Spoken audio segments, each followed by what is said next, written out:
Assalamualaikum warahmatullahi wabarakatuh. Perkenalkan, saya Muhammad Abdullah Siddiq Al-Amin sebagai moderator dan teman-teman saya Ila Amaliatul Husna binti Nur Rahmah, Nafila Hilya Az-Zahra, Nur Aziza, Evi Qurratu Ayunin, Azela Khairun Munadifah, dan Marwa Ahmadi sebagai pemateri. Kami, kelompok 1, akan membahas tentang gambaran pembelajaran bahasa Indonesia untuk memenuhi tugas pembelajaran bahasa Indonesia. Selanjutnya, materi akan dibahas oleh teman-teman saya. A. Pembelajaran bahasa Indonesia.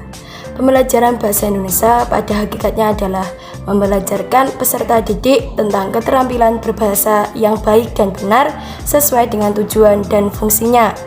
Pembelajaran bahasa Indonesia diharapkan membantu peserta didik mengenal dirinya, budaya orang lain, serta mengemukakan gagasan dan perasaan dan partisipasi dalam masyarakat yang menggunakan bahasa tersebut, dan menemukan serta menggunakan kemampuan analisis dan imajinatif yang ada dalam dirinya. Pembelajaran bahasa Indonesia diarahkan untuk meningkatkan kemampuan peserta didik untuk berkomunikasi dalam bahasa Indonesia yang baik dan benar, baik secara lisan maupun secara tulis, serta menumbuhkan apresiasi terhadap karya sastra kemanusiaan Indonesia. Yang selanjutnya yaitu kemampuan berbahasa secara dasar harus dimiliki siswa sejak duduk di bangku sekolah dasar. Standar kompetensi ini merupakan dasar bagi peserta didik untuk memahami dan merespon situasi lokal, regional, nasional, dan global. Dengan standar kompetensi mata pelajaran bahasa Indonesia ini, diharapkan peserta didik dapat mengembangkan potensinya sesuai dengan kemampuan, kebutuhan, dan minatnya. Guru dapat memusatkan perhatian kepada pengembangan kompetensi bahasa peserta didik dengan menyediakan berbagai kegiatan berbahasa dan sumber belajar. Guru juga lebih mandiri dan leluasa dalam menentukan bahan ajar, kebahasaan, dan kesastraan sesuai dengan kondisi lingkungan sekolah dan kemampuan peserta didiknya. Selain itu, orang tua dan masyarakat dapat secara aktif terlibat dalam pelaksanaan program kebahasaan dan kesastraan di sekolah. Sekolah juga dapat menyusun program pendidikan tentang kebahasaan dan kesastraan sesuai dengan keadaan peserta didik dan sumber belajar yang tersedia. Daerah dapat menentukan bahan dan sumber belajar kebahasaan dan kesastraan sesuai dengan kondisi dan kekhasan daerah dengan tetap memperhatikan kepentingan nasional. B. Ruang lingkup pembelajaran bahasa Indonesia.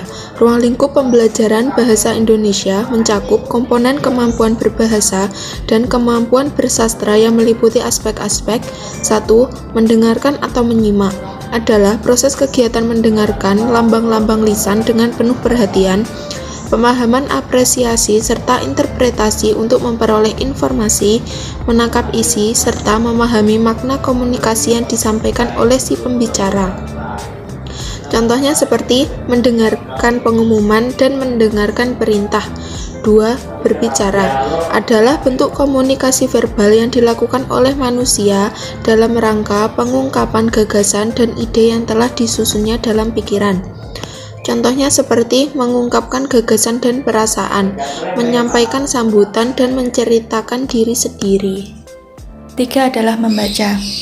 Membaca adalah suatu proses yang dilakukan serta dipergunakan oleh pembaca untuk memperoleh pesan yang hendak disampaikan oleh penulis melalui kata-kata atau bahan tulis, serta memahami arti yang terkandung di dalam bahan yang ditulis.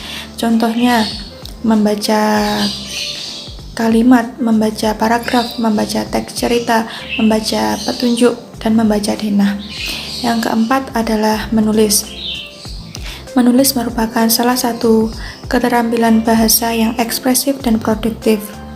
Contohnya menulis paragraf naratif dan normatif, dengan tulisan yang rapi, dengan memperhatikan tujuan, penggunaan ejaan, ragam bacaan, kosakata, dan tanda baca yang tepat.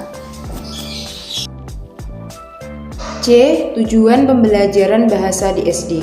Adapun tujuan pembelajaran bahasa Indonesia di SD terbagi menjadi dua, yaitu yang pertama tujuan secara umum, yaitu agar siswa mampu menikmati dan memanfaatkan bahasa dan karya sastra untuk mengembangkan kepribadian, memperluas wawasan kehidupan, serta meningkatkan pengetahuan dan kemampuan berbahasa.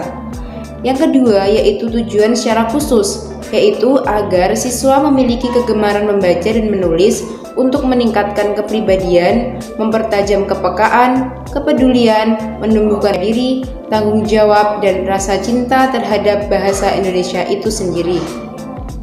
Selain itu, pembelajaran bahasa Indonesia di sekolah dasar bertujuan agar peserta didik memiliki kemampuan sebagai berikut. Yang pertama, berkomunikasi secara efektif dan efisien sesuai dengan etika yang berlaku, baik secara lisan maupun tulis. Maksudnya, saat berbicara maupun menulis, dapat disampaikan dengan jelas dan mudah dipahami, sesuai dengan kaidah EYD dan tata bahasa baku. Yang kedua, menghargai dan bangga menggunakan bahasa Indonesia sebagai bahasa persatuan dan bahasa negara. Karena dengan bahasa Indonesia, berbagai suku, ras, dan golongan menyatu dalam kebinekaan Tunggal Ika.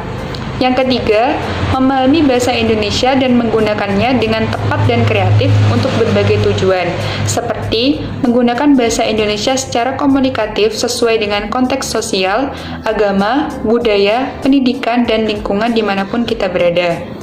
Yang keempat, menggunakan bahasa Indonesia untuk meningkatkan kemampuan intelektual serta kematangan emosional dan sosial. Yang kelima, menikmati dan memanfaatkan karya sastra untuk memperluas wawasan, memperhalus budi pekerti, serta meningkatkan pengetahuan dan kemampuan berbahasa.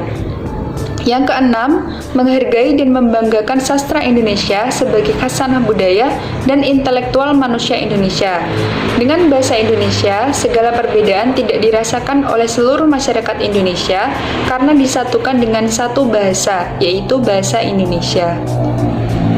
Berdasarkan pengertian tujuan pembelajaran bahasa Indonesia di atas, maka diperlukan adanya suatu model atau metode dalam pembelajaran supaya tujuan pembelajaran bahasa Indonesia tersebut dapat tercapai. Untuk itu, model maupun metode yang digunakan dalam pembelajaran bahasa Indonesia harus mampu membangun keterlibatan, keaktifan siswa dalam proses pembelajaran, serta dapat melatih siswa menggunakan bahasa Indonesia yang baik dan benar secara lisan maupun tertulis. Sekian presentasi dari kelompok kami. Jika ada kesalahan, kami mohon maaf yang sebesar-besarnya. Wassalamualaikum warahmatullahi wabarakatuh.